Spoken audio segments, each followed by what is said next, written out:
নমস্কাৰ আপোনালোকে চাবলৈ লৈছে এবি লাইভ 24 আপোনালোকলৈ আগবঢ়াইছো ৰাতিপুৱাৰ কেইটামান গুৰুত্বপূৰ্ণ খবৰ যদি চেনেলটোত প্ৰথম হৈ থাকে তেন্তে সাবস্ক্ৰাইব এটা কৰি দিবলৈ পাহৰি নাযাব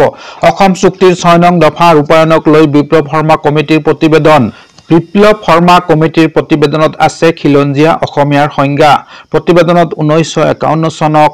খিলঞ্জীয়া অসমীয়াৰ ভিত্তিবৰ্ষ নিৰ্ধাৰণ অসম চুক্তিৰ 6 নং দফা ৰূপায়ণক লৈ বিপ্লৱ শৰ্মা কমিটিৰ কেইটামান পৰামৰ্শ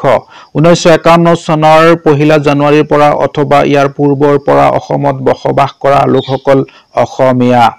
বিধানসভাত অসমীয়াৰ কাৰণে 80% আসন সংৰক্ষণ চৰকাৰী চাকৰিত অসমীয়াৰ কাৰণে 80% আসন সংৰক্ষণ নিযুক্তি পৰীক্ষাত অসমীয়া ভাষাৰ প্ৰশ্ন কাকত বাধ্যতামূলক অসমত কেন্দ্ৰীয় চৰকাৰৰ চাকৰি কৰিলে জানিব লাগিব অসমীয়া ভাষা ৰাজ্যৰ লাখ লাখ ৰাজ্যিক কৰ্মচাৰীলৈ গুৰুত্বপূৰ্ণ খবৰ পাৰস্পৰিক বুজাবুজিৰে হ'ব কৰ্মচাৰীৰ বদলি মুকলি হ'ব পোৰ্টেল মুখ্যমন্ত্ৰীয়ে কৰা ঘোষণা অনুসৰিয়ে পাৰস্পৰিক বুজাবুজিৰে হ'ব কৰ্মচাৰীৰ বদলি ইয়াৰ বাবে 2 অক্টোবৰত মুকলি হ'ব পোৰ্টেল নিৰ্দিষ্ট পোৰ্টেলতহে বদলিৰ বাবে কৰিব লাগিব আবেদন এটি আচৰিত খবৰ ৰাহুল গান্ধী ভাৰতৰ নাগৰিক হয় নে নহয় এলাহাবাদ উচ্চ ন্যায়ালয়ে ৰাহুল গান্ধীৰ নাগৰিকত্ব সন্দৰ্ভত গৃহ মন্ত্ৰালয়ৰ পৰা স্পষ্টীকৰণ বিচাৰিছে কিয়নো এই আবেদন দীৰ্ঘদিন ধৰি এলাহাবাদ উচ্চ ন্যায়ালয়ত বিচাৰাধীন হৈ আছে কেইমাহমান আগতে আদালতে এই আবেদনখন খাৰিজ কৰিছিল অৱশ্যে আকৌ এবাৰ এই বিষয়ত শুনানিৰ দাবী আদালতৰ ওচৰত কৰা হৈছে উচ্চ ন্যায়ালয়ৰ লক্ষ্ণৌ বিচাৰপীঠে বিৰোধী নেতা ৰাহুল গান্ধী বিদেশী নাগৰিক হোৱাৰ দাবী সম্পৰ্কীয় শুনানিত মন্ত্ৰালয়ৰ পৰা সঁহাৰি বিচাৰিছে মন কৰিব লাগিব যে 12 ছেপ্টেম্বৰত দাখিল কৰা এখন আবেদনত দাবী কৰা হৈছিল যে বিৰোধী নেতা ৰাহুল গান্ধী যুক্তৰাজ্যৰ নাগৰিক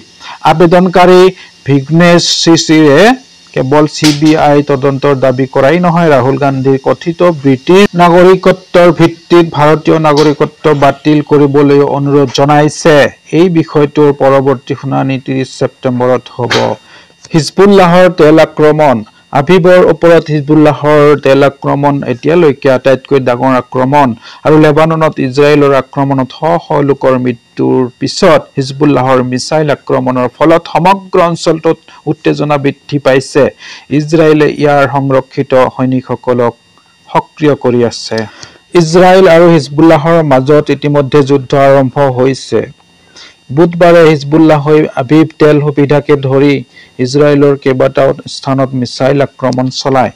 ইফালে ইজৰাইলে হিজবুল্লাহৰ দুৰ্গসমূহক লক্ষ্য কৰি লৈছিল লেবানন স্থিত সন্ত্ৰাসবাদী গোট হিজবুল্লাহৰ দ্বাৰা আভিভ তেল সুবিধাৰ ওপৰত এইটো আটাইতকৈ ডাঙৰ আক্ৰমণ আছিল ইজৰাইলী সেনাই কৈছে যে এইটো লেবাননত ইজৰাইলৰ আক্ৰমণত শ লোকৰ মৃত্যুৰ পিছত হিজবুল্লাহই ক্ষেপণাস্ত্ৰ নিক্ষেপ কৰাৰ মাজৰ অঞ্চলটোত উত্তেজনা বৃদ্ধি পাইছে লেবাননৰ স্বাস্থ্য মন্ত্ৰী ফিৰাজ আবিয়াদে কৈছিল যে বুধবাৰে ইজৰাইলৰ বিমান আক্ৰমণত 51 জন লোক নিহত হৈছিল আৰু 223 জন আহত হৈছিল সোমবাৰে আৰু মঙ্গলবাৰে লেবাননত ইজৰাইলৰ বিমান আক্ৰমণত কমেও 560 জন লোক নিহত হয় আৰু হাজাৰ হাজাৰ লোকে সুৰক্ষিত স্থানত আশ্ৰয় ল'বলৈ বাধ্য হয় বহুতো পৰিয়াল বৈৰুত আৰু উপকূলীয় চহৰ চিডনলৈ পলাই গৈছে